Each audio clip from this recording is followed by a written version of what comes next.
what I found with Poemcrazy is that it just I didn't expect anything. What I said before, I don't like poetry. I've never written, except that one thing on Dreams 25 years ago, and so I started reading your book with low expectations, and it is terrific.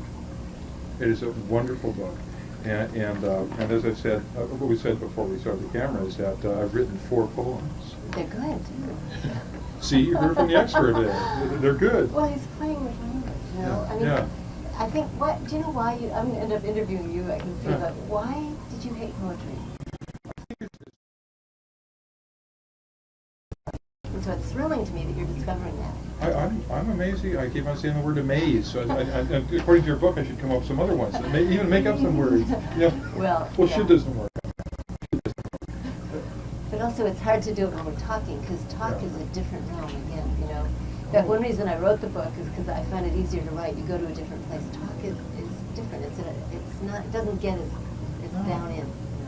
No.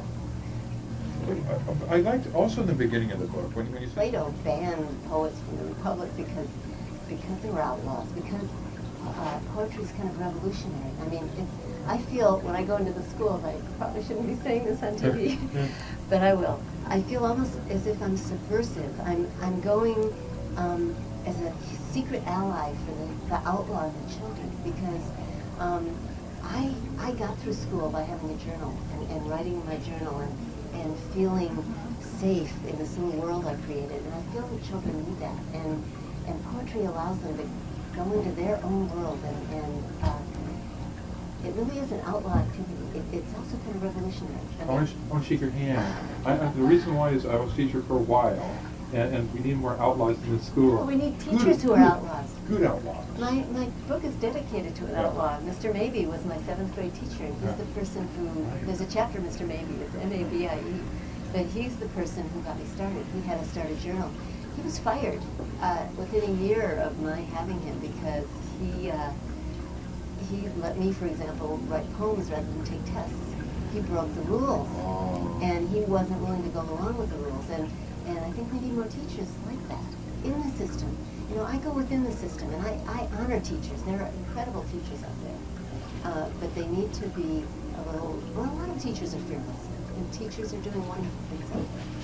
But the standard school curriculum is not necessarily good for children. No.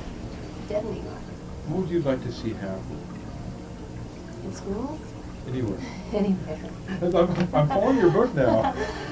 Well, as far as education goes, and you know, it is that kind of idea that education needs to draw out.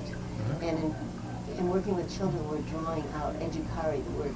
We draw words out of children and draw poems out of children. Most of what school is doing is putting in. And the children don't need that. You know, they don't need someone trying to fill them with something. They need to be drawn out, I believe. And so I think schools should be places where people who love things and who are passionate about what they do come in and take the kids with them for a while, and apprentice with the kids. And rather than one person who's supposed to know everything and teach it to kids, it doesn't work. That's not how we learn. We learn by being exposed to passion, to people who love what they do. And that's why poets in schools, we love words, we love language, we go in and we play. It's literally playing with the kids. And it's hard to believe that they're learning that way, but look what you did. You started to play, is that right? What made you write your poem? What made me write it? The book has practices in it. Did you use the practices, or was it more just... I planned on reading your book, and the reality is your book is not to be read. Your book is to be finugly. You just play. Well, it was not written linearly. It was written finugly. I mean, little bit by little bit, you know. And it's enjoyable. I want to say it's very enjoyable. Of course, here it is. I get this linear thinking here, and I don't think of the right words I'd like to say. It comes alive. It comes alive. What I find is that the story is much more than the words. There's pictures that come out on this, things I've never thought of before, and then somehow in there I thought, oh, God, I hate poetry. I'll try one. And then suddenly, I remember some of the things you said in here, and I thought, oh, she does that. Well, and suddenly these words would start popping in my... I started with images. Images are deep issues for me. Well, images are where poems ideally come from. Oh, okay. Because, I mean, and I don't want to interrupt you, but one of No, the it's things we okay. say in poets in the schools is don't think, see. Oh. Because, and that's why, for me, a lot of my poems come, one, right out of sleep, because I'm filled with dream imagery, and two, they come when I'm driving or walking, because there's literally, we're seeing things that are filling us. We're seeing a berry, we're seeing a flower, we're seeing a leaf, we're seeing a shoe that's been left in the bushes, you know, and that shoe makes us think of this, and it's really about seeing, and the best poems allow you to see, like, you can see that shriek you have in your poem is saffron, so we see a color. So really, imagery is most good poetry, I think, is filled with images, so you took the right tack. I had no idea. Of course not. You know, I have a chapter in my book called Please Don't Understand. Yeah. And it's I think I quote Rusty, who says, "Oh, to be delivered from the rational into the realm of pure song." You know, if we try to think and we try to understand, it blocks us. And poetry is really kind of beyond understanding. There are paradoxes at the heart of poetry all the time because you're using words to express things that words can't say. Yeah. That's the basic paradox right there. Yeah. And it's really not like other writing. It's a language of its own, I feel, and it looks like you're just discovering the language. Well, what I plan to do is I like dream work, so I plan on using poetry as part of my dream work. I use logic on it, and logic doesn't always work on a dream work. And this is color waves. I could not believe I came up with some of that. I have a chapter in here called Awake a Sleeper. It's somewhere near the back, and I just talk about writing directly out of your sleep, and I suggest you do that because it's called being visited by words.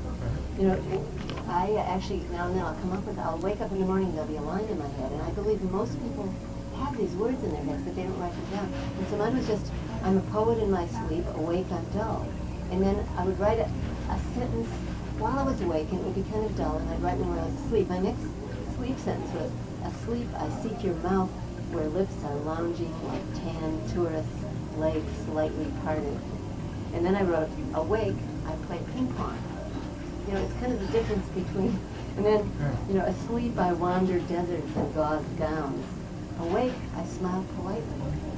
You know, I mean, that's the difference, that's the realm that we go into. And we don't know it's there. And those are the people, most people know it's there, but they don't know that they can write from that realm. You know? And so my book is really about a place. At one point I was in like Homeland, but my son said that sounded like a discount store.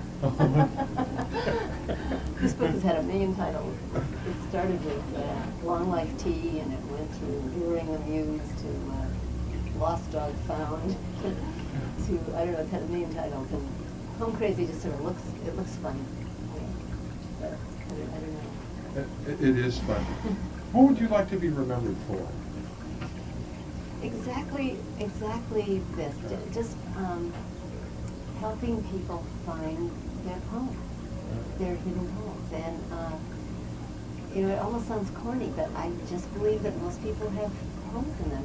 And it's just a joyous thing to write about them. And if I can help people find the poems in them, I would like to be remembered. The word I get with this is your book helps people find their songs of their life. Yeah. Thank you. Thank you, Roger. It's great fun. And if I had one book to recommend for people that want to get into writing of any sort, it's your book. What's interesting for me is that I keep on looking for tools to like inner explore, to become my own potential. And I've never ever thought of poetry as one of the tools. And a tool isn't even the right word, but it's Well, it is now. a tool. I mean, Yeah. these kids.